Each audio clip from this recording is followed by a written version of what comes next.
അസ്സലാമലൈക്കും. ഇന്ന് അയൽക്കൂട്ടത്തിന് സ്പെഷ്യലായാലോ? അപ്പോൾ എന്തായാലും ഇത് ഉണ്ടാക്കാൻ തുടങ്ങും. പിന്നെ സംസാരിക്കാം കേട്ടോ.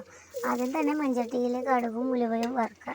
ചെറിയുള്ളിയും ചെറിയുള്ളിയും അതേപോലെ കരിവേപ്പില ഇട്ട് നല്ലോണം മൂത്ത് വരുമ്പോൾ ഞാൻ മിക്സിങ് ഉണ്ടാക്കി വെച്ചിട്ടുണ്ട്. എന്താണെന്ന് പറഞ്ഞുതരാം. അതും കൂടി ഇട്ടുകൊടുത്ത് നല്ലോണം ഇളക്കി കൊടുക്കുക. എന്നിട്ട് ആ പാത്രം കഴുകി വെള്ളവും കൂടി ഒഴിച്ചു കൊടുത്ത് തിളക്കാൻ വേണ്ടി വെക്കുക.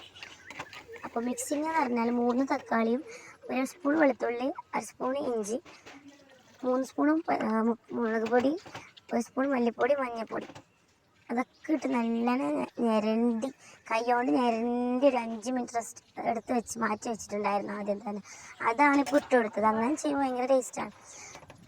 എന്നിട്ട് നമുക്ക് എന്താക്കാം, ഒരു കപ്പിൽ ഇത്തിരി മല്ലിയിലയും കീറിയ 2 പച്ചമുളകും കൂടി ഇട്ട് കൊടുക്കാം. നിങ്ങൾ വിചാരിക്കും ഇലകൾ കാണുമ്പോൾ ഇതെന്താ ഇലക്കറിയാണോ? ഇത് ചീരയൊന്നുമല്ല കേട്ടോ, മല്ലിയില തന്നെയാണ്. മല്ലിയില എല്ലാവർക്കും ഒരു വീക്ക്നെസ് ആണല്ലോ.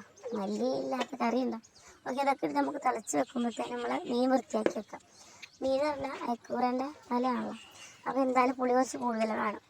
ഓൾറെഡി നമ്മൾ പുളി ആഡ് ചെയ്തതാണ് മുളകിൽ. ഇതെന്താ വെച്ചാൽ ഇത്രയും കൂടി പുളി പിഴിഞ്ഞ് വയ്ക്കുക. ഇതൊന്നും കൂടി വറ്റിയതാകുമ്പോഴത്തേനും എന്താക്കാം, നമ്മളെ അയക്കൂറേൻ്റെ തല കഷ്ണങ്ങളായി ഇട്ടെടുക്കുക. ഞാൻ പറഞ്ഞ മിക്സിങ് അങ്ങനെ തന്നെ ചെയ്യുകയാണെങ്കിൽ നല്ല ടേസ്റ്റുള്ള മുളക് വറ്റിച്ചതായിട്ടോ കിട്ടാൻ പോകുന്നത്. ഇത് വറ്റും മൺചട്ടിയിലാകുമ്പോൾ ഇങ്ങനെ തിളച്ച് വറ്റും. ഇത് വറ്റുന്ന അങ്ങനെ ഇപ്പം തന്നെ ഇട്ടെടുക്കുന്നത്. ഇത്തിരി വെള്ളം കൂടുതലാണെങ്കിൽ ഇട്ടെടുത്ത് ഇങ്ങനെ അടിച്ച് വെക്കുക. ഇനി അങ്ങനെ തിളച്ച് ഇങ്ങനെ വരുമ്പോഴത്തേനും ഉണ്ടാക്കുക. നല്ല സ്മെല്ലൊക്കെ വരുന്നുണ്ട്. ഇനി നമുക്ക് ഓഫാക്കി വെച്ചിട്ട് വിളമ്പാം. അപ്പോഴത്തേനും വറ്റും. അങ്ങനെ അയക്കൂറ തല റെഡി ആയിട്ടുണ്ട് കേട്ടോ.